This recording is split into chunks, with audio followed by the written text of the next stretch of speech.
Hey, this is Anney. And Samantha. And welcome to Stuff Mom Never Told You, a production of iHeartRadio.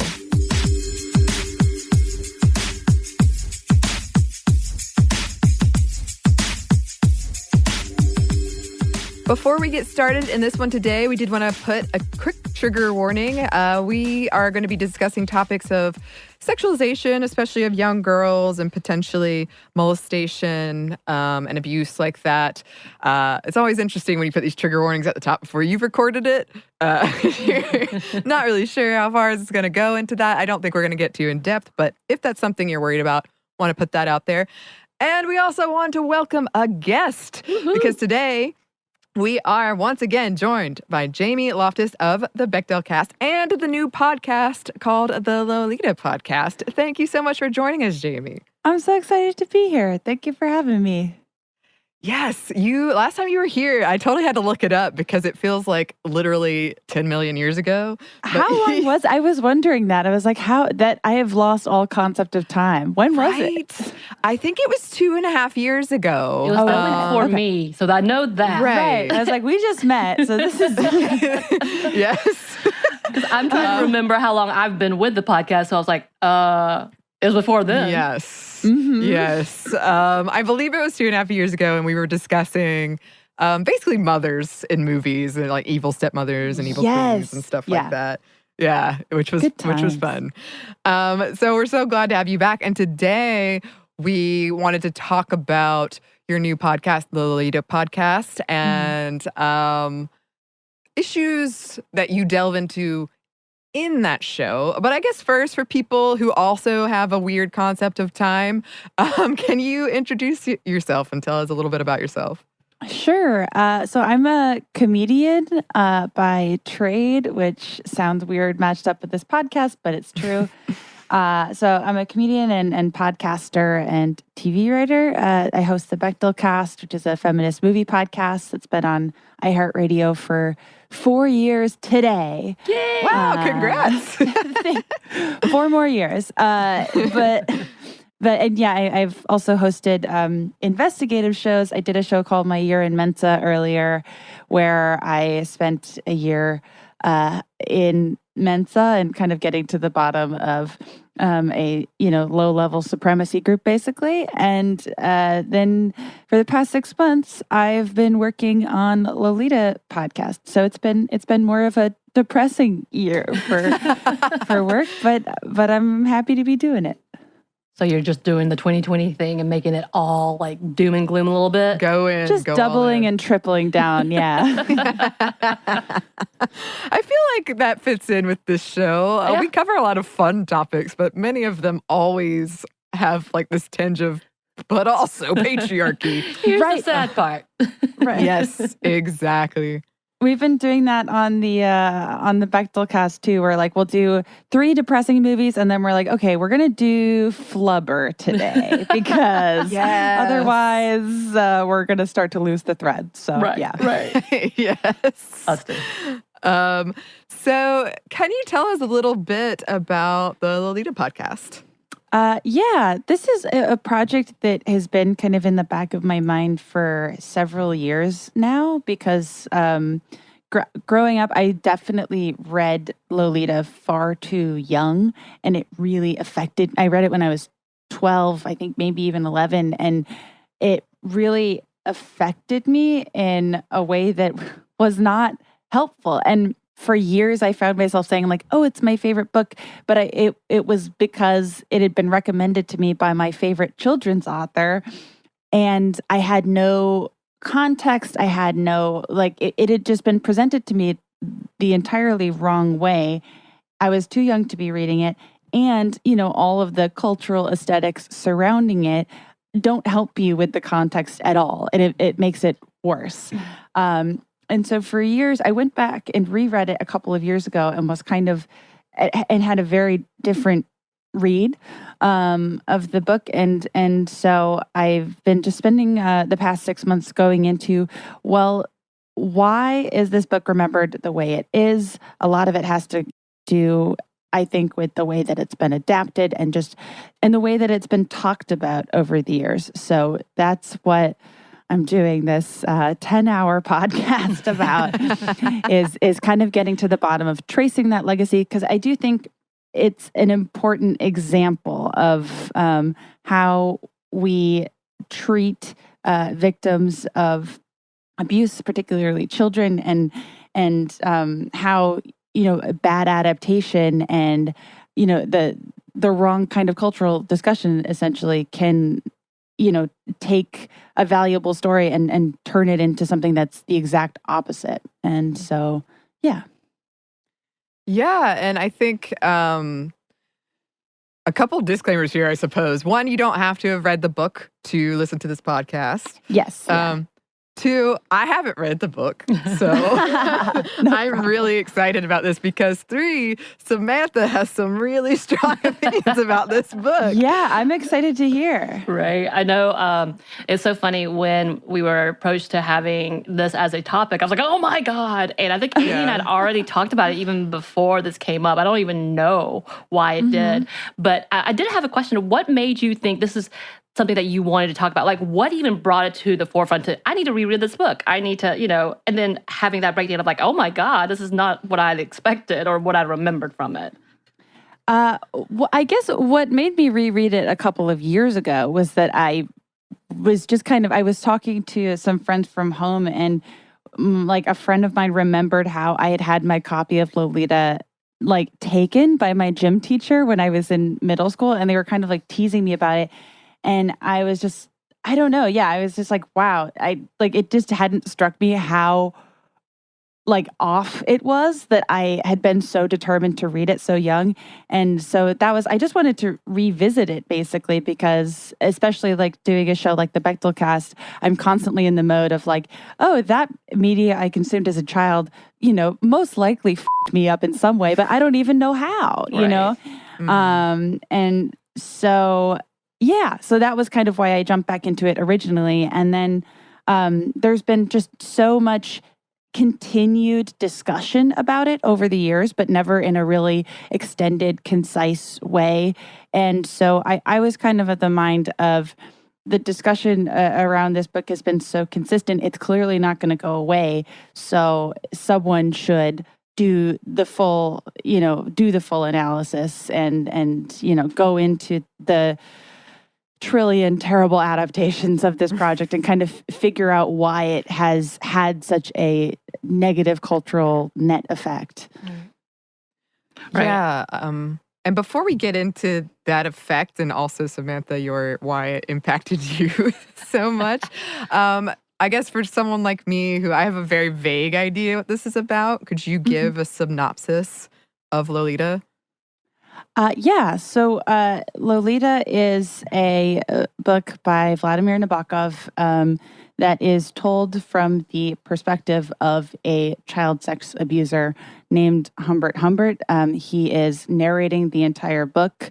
The book is framed with a foreword from a psychologist who tells you that this is a book being told by a child sex abuser who's trying to basically win your favor as a reader.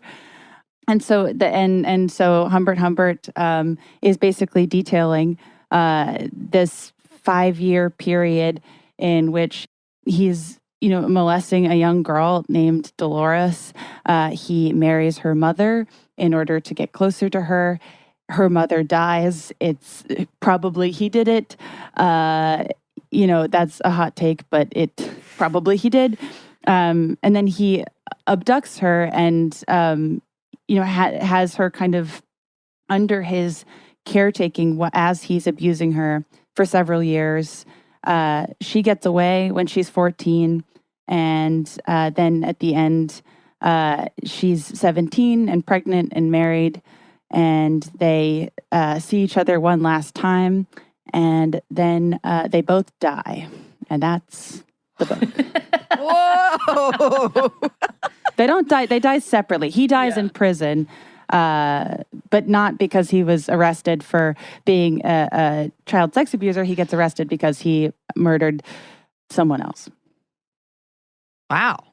So it has it's a lot heavy. of injury. It's very heavy.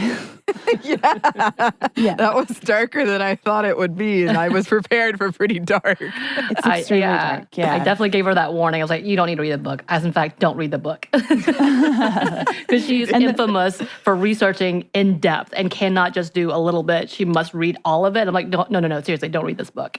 And there's like a pretty detailed synopsis in the first episode of the podcast for people, for that exact reason, for people who don't want to read the book, because it's totally understandable.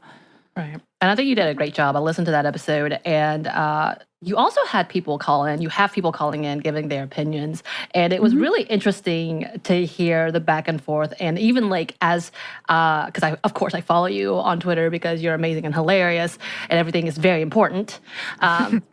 But like people's response to your talking about this book or talking about the fact that you did a podcast, not even talking about what you're going to talk about, people's reaction is very heated, as mine was as well.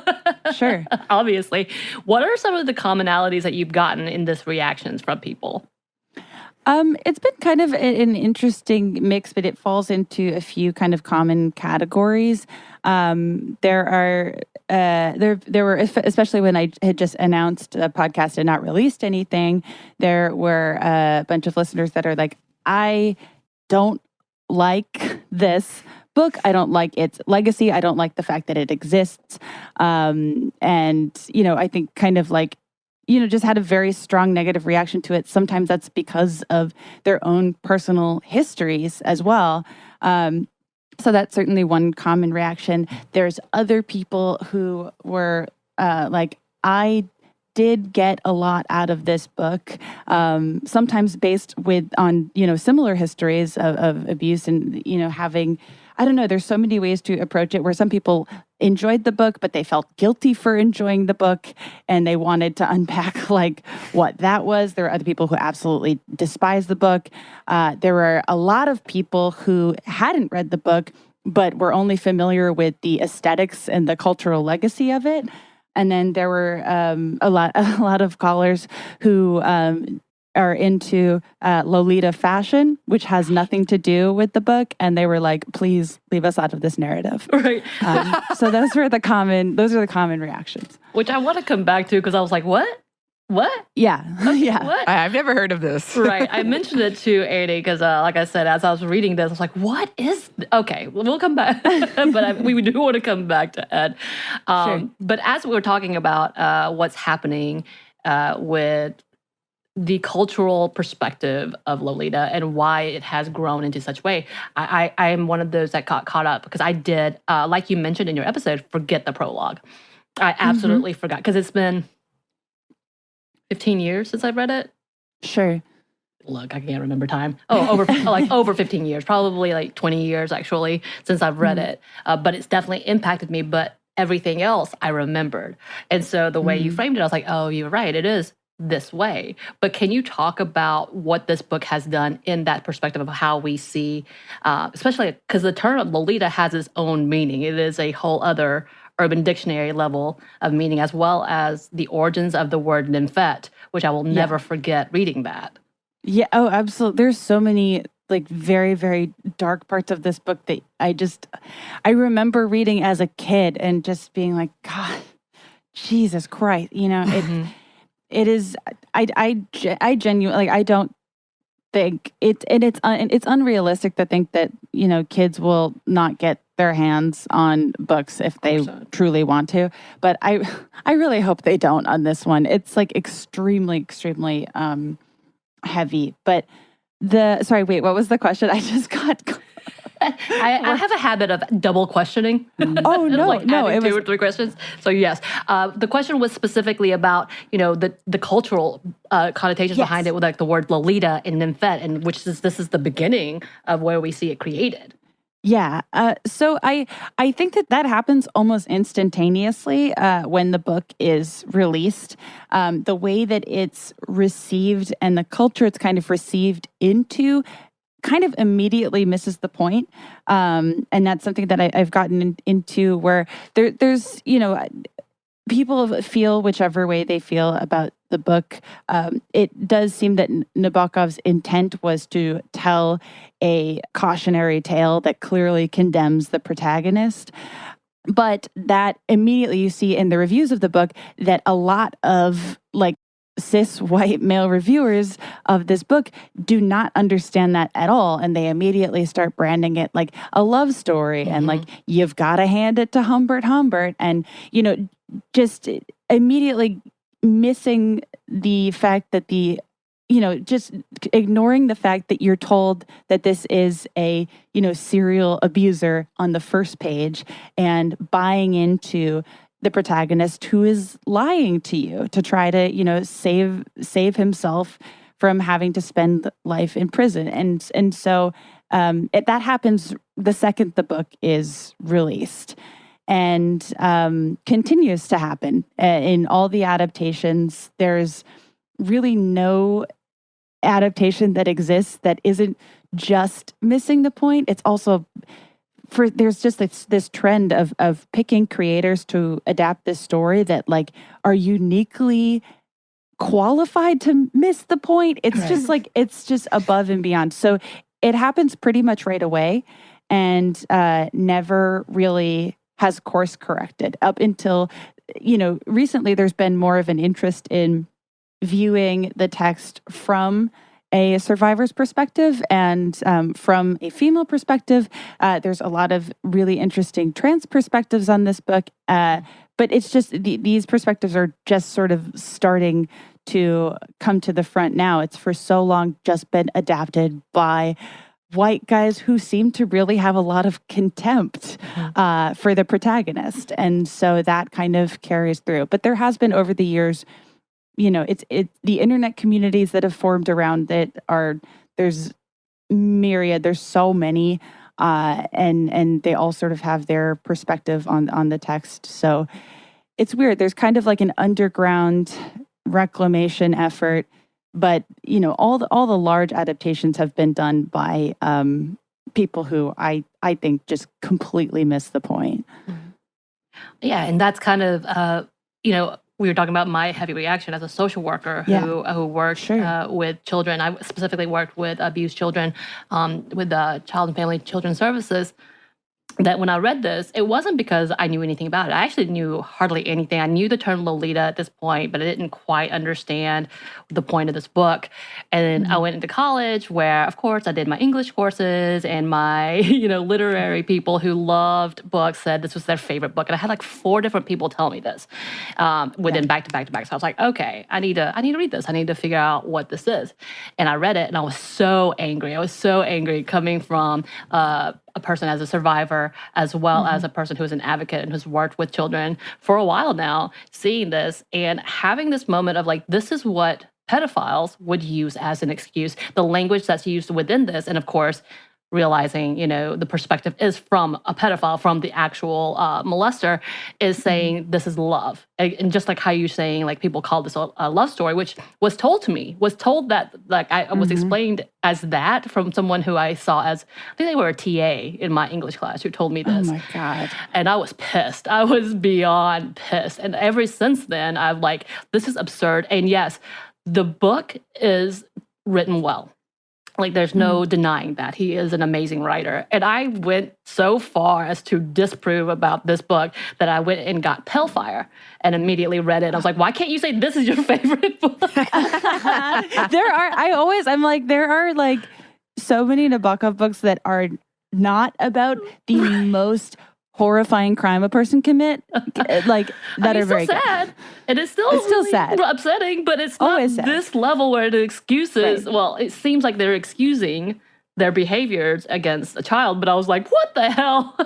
But that's how far I went. Not even having anything to do with this as my schoolwork. I was like, I'm not allowing this to stand. Like, even to this day, I'm like, this is not the best. Y'all just shut up. But it kind of does bring that whole conversation of people individually interpreting. And as you said, for the longest time, it was a cis hetero male who was like, yeah, this is just fine. This is perfect. And you even gave examples of past literary workers and today who kind of says the same thing about, and we see that pattern of these older men grooming young women and saying it's love.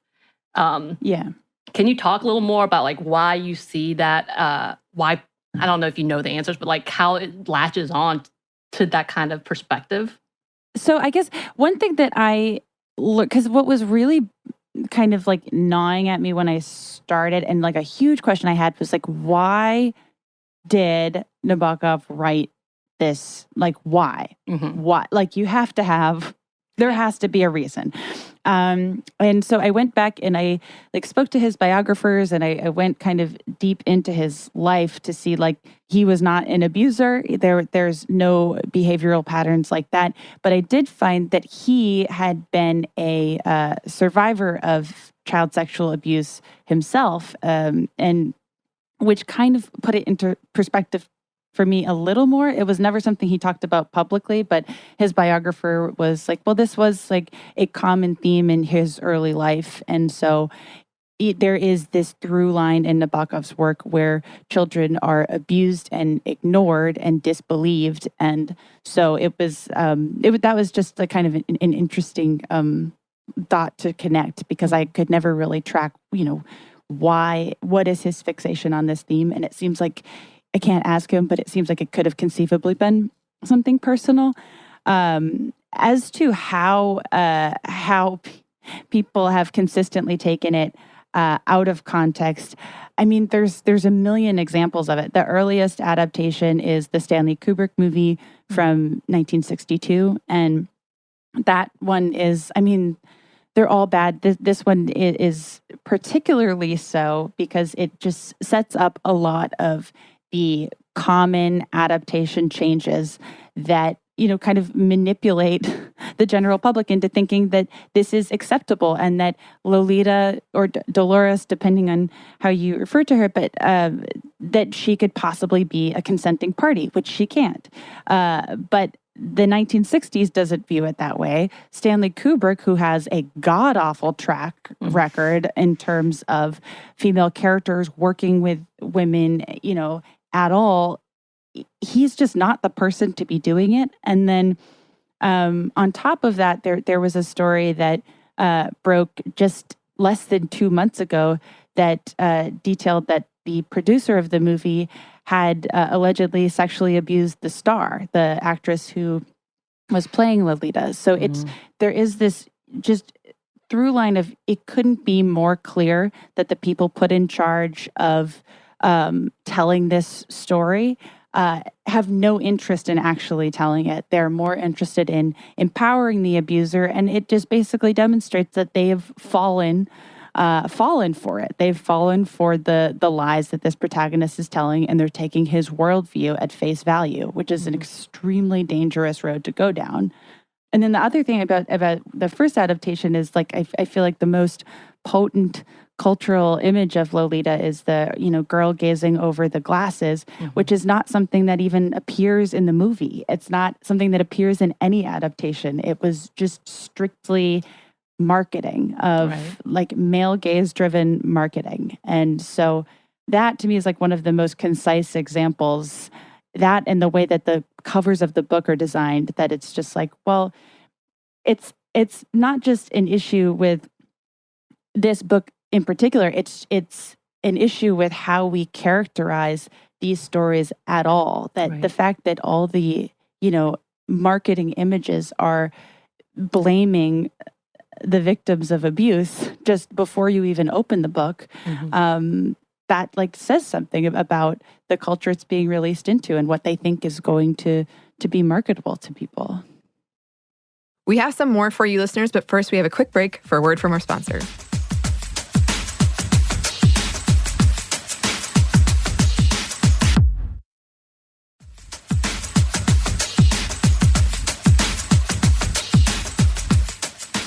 And we're back. Thank you, sponsor.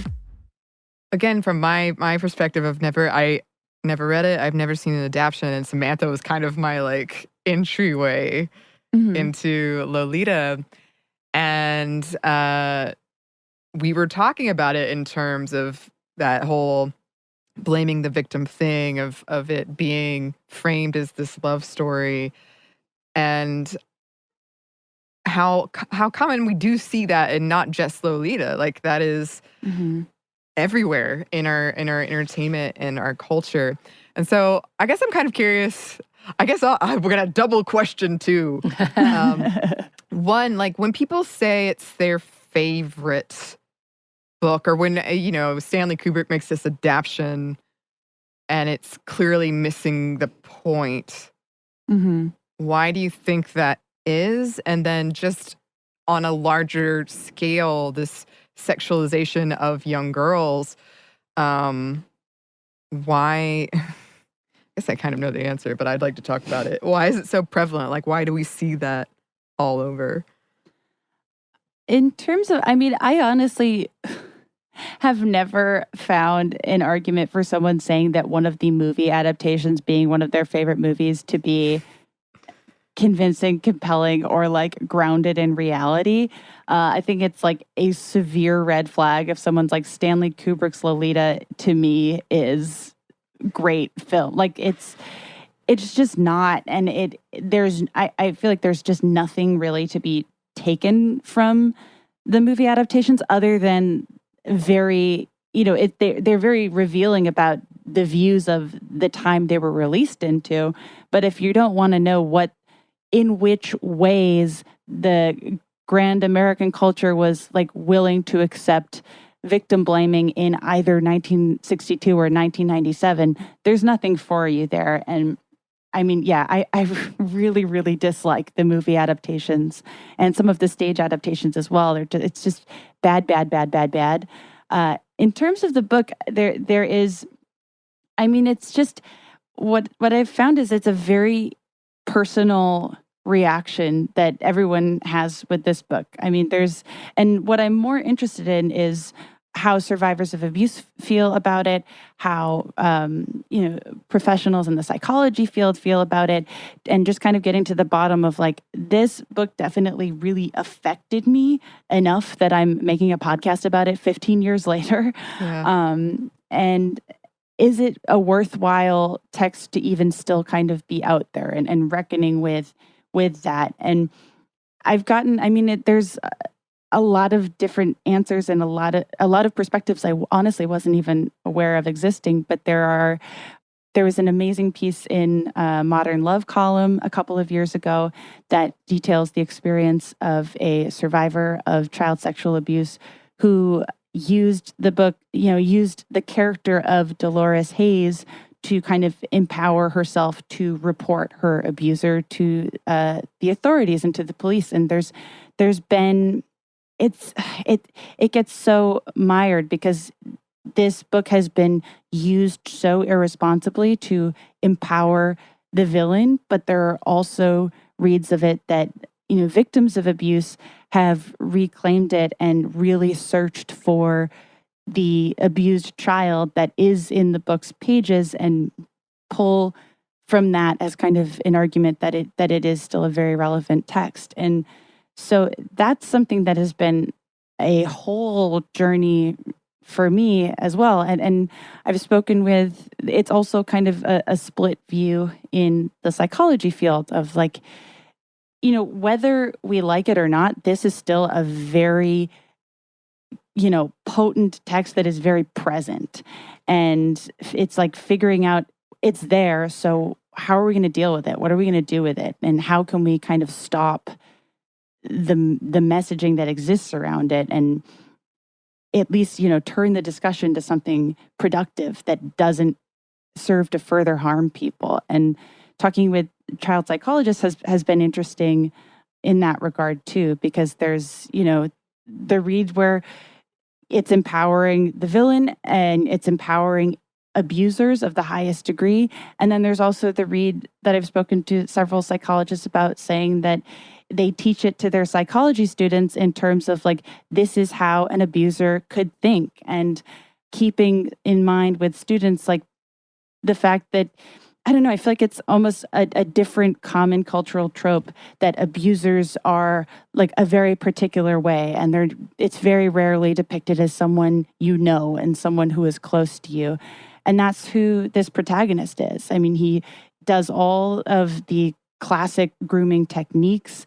He gets himself, he embeds himself in the family. He does all of these things that, are emblematic of what many people have done in real life. And I think why it's so triggering for a lot of people is because he's doing things that a lot of people have done and continue to do. And so it's such an individual experience in terms of the book that from a survivor perspective, every reading is completely valid. And there's so many ways to look at it. And it's been like just completely mind-bending to learn all these different perspectives on the same book. Mm-hmm.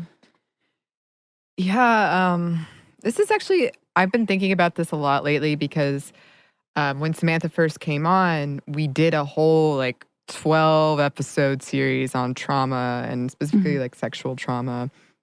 And as a survivor myself, I only just got the courage to admit on this show that I have written rape scenes before.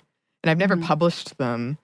And I probably never will. And they're from, the survivor's point of view. And they're, it feels weird to say because they're not published, but they're not gratuitous or whatever. But sure. I have an anxiety around that, around the juxtaposition of entertainment of this horrific thing that is in fact so often taken in the wrong way by our culture and portrayed perhaps as victim blaming. And yeah, getting entertainment from that. But at the same time, I do think there's value in those stories because they happen. They happen. And I don't know if you can connect to that at all, this anxiety between those two things. And I think part of it is a careful telling from somebody who is a survivor from their point of view and centering it on them. And that almost never happens in our entertainment or in how people interpret our entertainment. Yeah, I'm coming to this story from a survivor perspective as well. And I don't know. I mean, it's part of what I've been trying to do is the victim is really difficult to find in the pages of this book. And that's a lot of the issues, I think, of the common bad reads of this book is that if you're not trained to look for her, then it's really difficult to find her. I do think that she's in there. But, even the title of the book is creating distance between you and the victim because Lolita is not her actual name. Her actual name is Dolores. Lolita is kind of this fantasy that a sex abuser is projecting onto her and taking advantage of. But when you hear about Dolores, you're you have to constantly remind yourself, this is a 12-year-old girl. And when you're hearing about Dolores, you're hearing about a normal kid who is caught in the most horrifying ordeal that anyone can be caught in. And I totally agree with you. There need to be more narratives that are centered on victims and survivors or however you're referring to it. Because the fact that there isn't is kind of why I think bad reads of books like Lolita are able to be perpetuated so much is because there's no popular media that shows the other side of that situation. So if you're some English 101 dweeb who just wants to bandwagon and be like it's the greatest book ever and you're not actually reading it, what do you have to compare it to? And it's not to say that those narratives don't exist, but they don't exist in the gigantic predator-centered perspective like Lolita is. And that, I mean, we could go into great writers of quote unquote great writers of the literary canon who is granted that title and who isn't. And we could go and go and go on that. But yeah, I think that part of the reason people misread and fixate on predator-centered narratives is because they haven't sought out the other perspective, which is extremely dangerous. Yeah. That kind of brings me back to Anney and I were talking about the Cuties, the Netflix movie that everybody lost their heads on. Like, oh my God, this is all about pedophilia and they're trying to groom these kids. But in actuality, the storytelling was the opposite of that, talking about girls growing up too quickly in a world of social media and all of that. Do you think that it's stories like people's translation of stories like Lolita that causes people to automatically react without even knowing, to allow for that perspective to be shown, that other side of, this is the horrific side, this is the growing up side that we need to talk about, but we can't because we're already fixated on the dirtiness, I guess, for all intent and purposes, of things like Lolita and the cultural aspects that Stanley Kubrick did with Lolita? Yeah, I mean, I think that definitely factors in. I still haven't seen Cuties, so I can't speak to that movie specifically. But yeah, I that totally tracks for me, is the fact that this is like, it just constantly blows my mind that there is such a gigantic cultural taboo still around talking about surviving abuse of this kind, particularly as a child, but there is absolutely no cultural taboo, and in fact, like, encouragement to sexualize young people. Like, it's a recipe for absolute disaster. And so, again, I haven't seen Cuties, but it just, based on the conversations I've been having, and my views are constantly kind of changing and evolving, and this has been such a journey. But it seems like there hasn't been much of a productive cultural discussion about sex abuse of children because it makes people tense up. It makes them uncomfortable to think about. It's an uncomfortable reality. But you can't refuse to have that discussion and be completely complicit in the sexualization of, young people in media. It can't. It's a guarantee that abuse is going to continue unchallenged if both of those things are true. Right. And I'm going to try to figure out how to rephrase this question, because we talked about QAnon before, and of course Pizzagate and all of these things, which they do make abuse seem like it's obviously monsters in the closet, in the strangers in the woods waiting to kidnap you, and all of these things in the van, instead of realizing that a lot of the times that the abuse happens with people closer, like the story that is being told in Lolita. I'm trying to think the connection and the disconnect between people, because I've definitely seen people giving leeway. We can talk about the Trump administration right now as where we talk about Weinstein and versus also Epstein, but how they are giving passes to certain people who are obviously being implicated because they want to see them as heroes and they want to see them as good guys. And it kind of happens with like the translation of that book for some people where, Humbert is a poor victim who just fell in love with the wrong person kind of thing. Like, do you see a correlation, or do you have like a better take on that, or than I'm trying to express? No, I totally hear what you're saying. It's the tricky part is like I agree that that's true, and then the question is like, what is the solution to that? Because there does seem to be this, especially in very radicalized communities like QAnon and of like, who can condemn child sexual abuse the loudest, right? Versus like, yes, we absolutely should be condemning this, but also like, let's critically think about, and then what? Right. You can't just say, and also like you were describing, creating distance between the most, common abusers are people that already.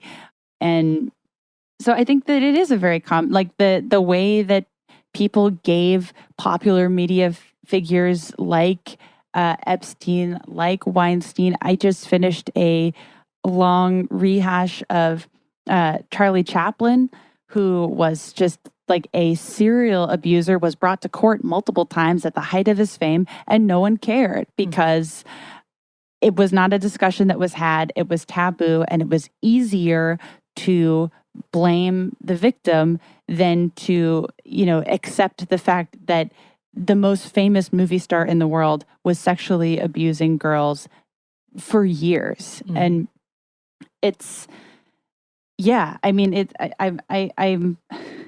feels like a miracle that we are like, it's a popular discussion to be having now, but it's still like, we need more results. I'm glad the discussions are happening, but the results aren't there yet. And that's why I hope if anyone gets anything out of this podcast, it's just kind of analyzing on the deepest level I can how this clear-cut predator who you're told on page 1 of the source material is a predator and does not deserve your sympathy. Mm-hmm. How has he just gotten away with it and away with it and away with it? And it's almost 70 years later, and a large swath of readers are still letting him get away with it. How does that happen? And how many levels of complicit does a culture have to be in order for that to happen? We have a little bit more for you listeners, but first we have one more quick break for a word from our sponsor.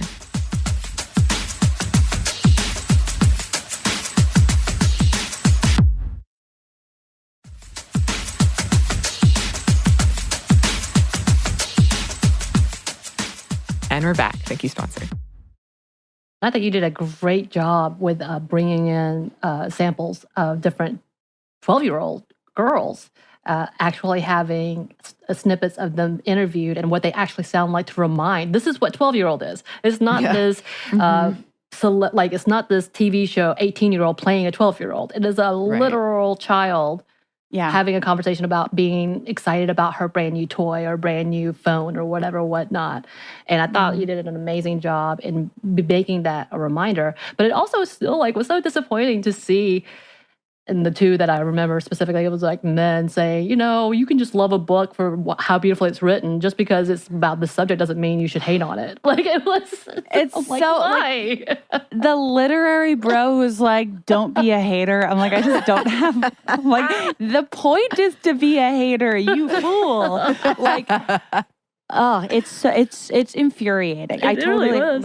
And I'm still really just aggravated and just completely confused as to why my favorite children's author recommended this book to children.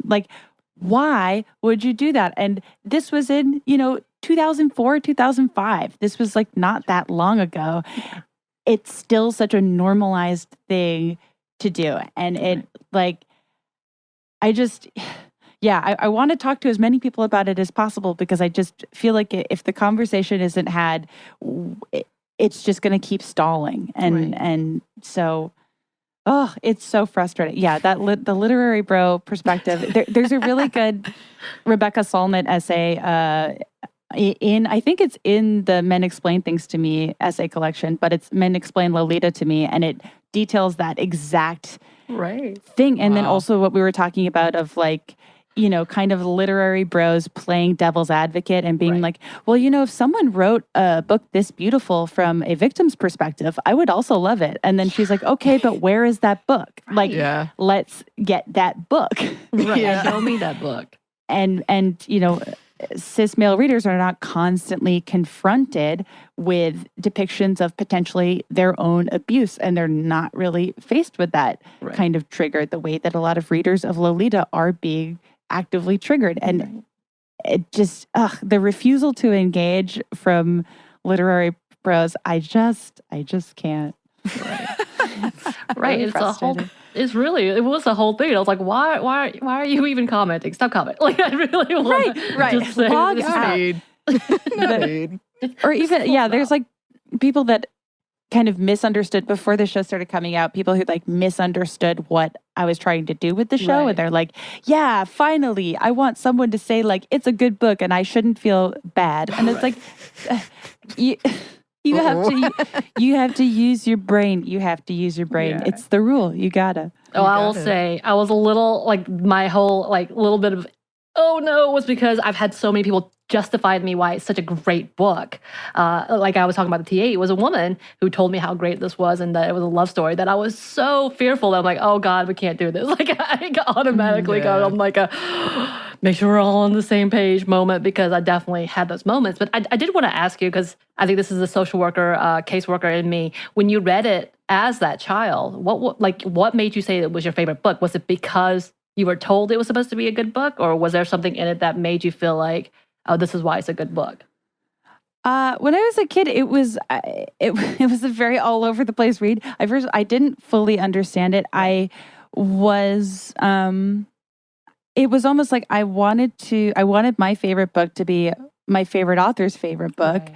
And so I was going into it thinking, I was like, well, like if this is Lemony Snicket's favorite book, it must be like this awesome book, and I love it. And so that was where I was starting with it. And then I think because I didn't have the literary tools at 11 right. to fully understand the abuse taking place, I was coming from a place of like, what had I experienced and what was I seeing in my life around this time? And what I was seeing in media and just like around me was a lot of excusing of this behavior. And so you're almost like, I was like, oh, that her suffering is, I thought as a kid, which it like makes me so sad to think about now, is like having it presented that her suffering was somehow justified. I was trying to be on board with that as a kid, which is just like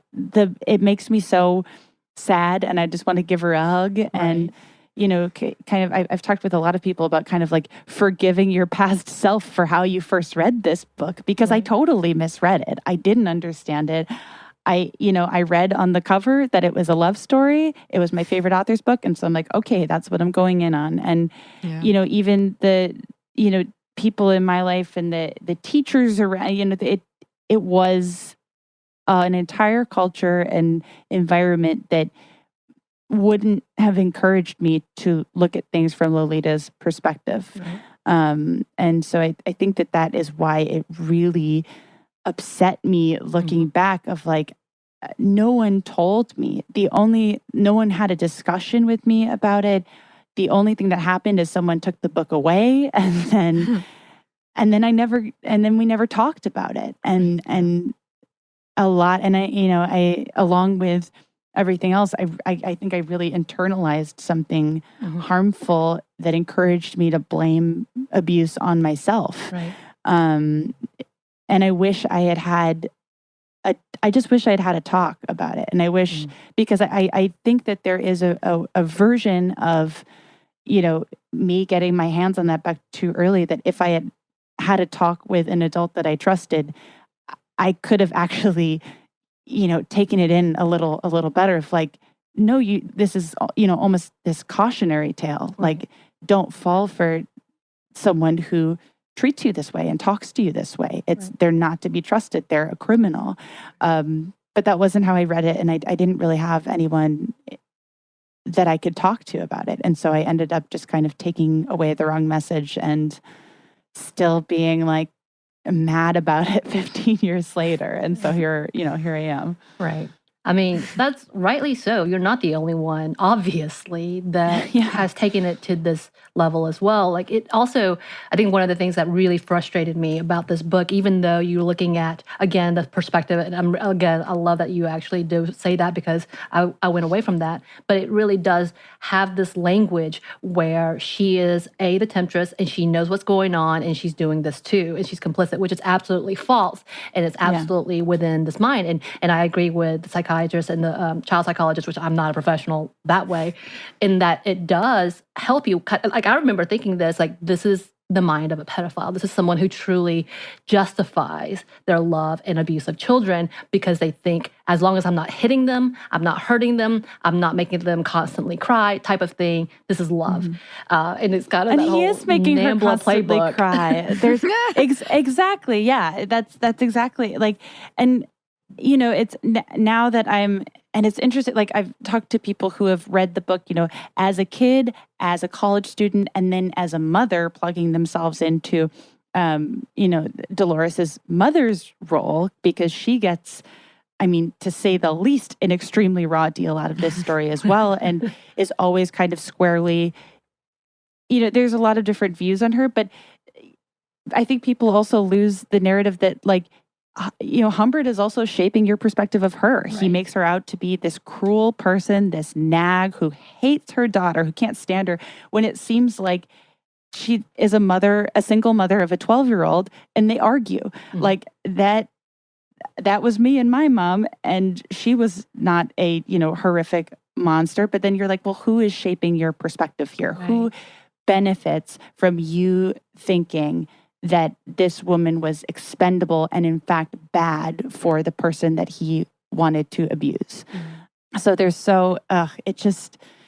it's so much. And I feel like it's just this very like central example of a lot of bigger cultural issues. Mm-hmm. And it's not going away. This is the other thing. It's like, if I thought that there was any hope that this story would kind of fade away and be kind of have its place taken, then I wouldn't have even done the project. But it's still so present that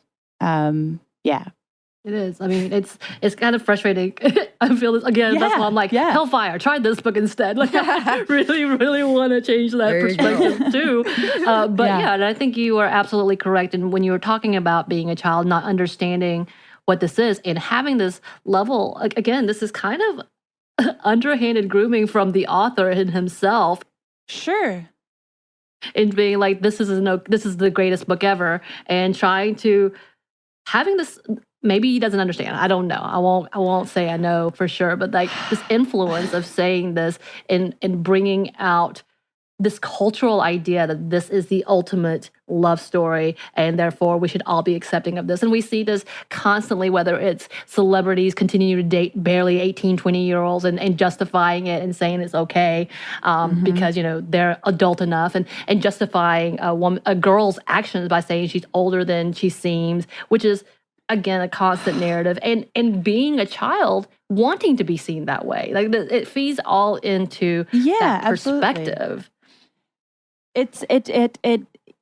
And then on top of that, sorry, I could like talk about this forever. It's like on my mind like 25/8. But I mean, even speaking with child psychologists as well, of a perspective, I was like, oh, I think that this is like something I needed to hear, just like inner child wise, where,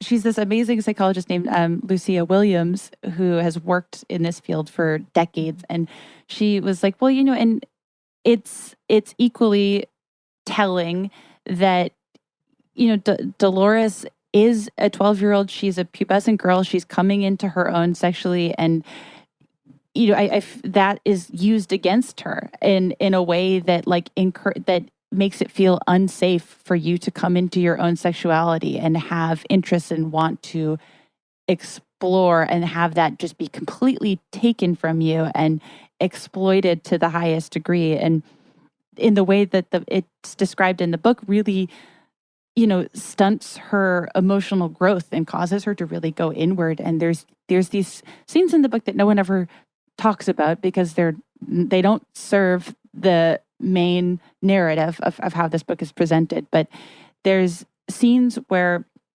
they're talking to the principal of Dolores' school, and they're talking about how she is, really not doing well. She won't talk to people. She's not able to open up. And it just breaks your heart because you're just like, it is there, the clear signs that she is,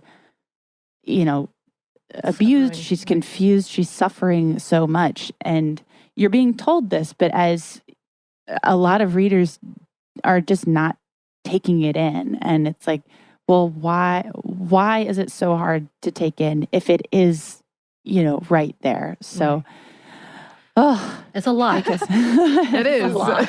I do have one last question, though, because I don't want to escape from it. What is Lolita fashion? And can you please tell me, like, obviously they said, please, take us out of this narrative. But what is this?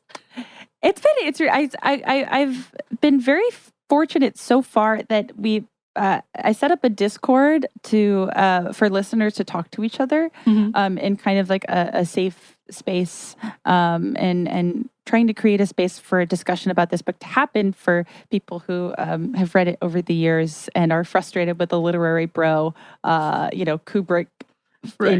forced interpretation.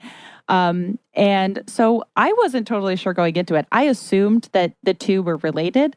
Apparently, my understanding, and I'm still working on my episode that addresses this, but Lolita fashion is a fashion that it's, I guess, the reason it's the same term is a translation thing. It's an unfortunate translation coincidence because the actual fashion style is, kind of like a young, like Rococo. I don't know if I've ever said that word out loud. Rococo? Yeah. Rococo? I don't know, but I know what you're talking about. But like that's kind of the aesthetic. And so it's not, it's not absurd to me that people have seen Lolita fashion and then seen what the fashion is and think that the two are related. They're not. But it's been interesting because people from the Lolita fashion community have come into our Discord and been like, hey, I just came here to say it's not related. And then have ended up having a really cool discussion about the book. And so it's not related. It is just a term coincidence. But there are also fashion subcultures that are related to Lolita. And I'm still in process of like working on my episode about internet sub-communities that have formed around this book. But there is like a whole kind of thriving corner of niche fashion that is almost, all women, queer people, non-binary people, etc., who it's called non-sexual nymphette fashion, and it's a thing. And they're having it's we don't have time to get into it, but it's been a very kind of a fascinating journey of finding ways that people have kind of reclaimed this text and that marginalized communities have reclaimed this text in a way that I just wouldn't have expected or thought of myself. So this might have to be a part 2, Jamie. Yeah. It's a whole thing. It's a whole thing. Oh, man. And we didn't even talk about the Broadway musical. So, there's just so much. Obviously, we need a part 2. To be concluded. Yeah.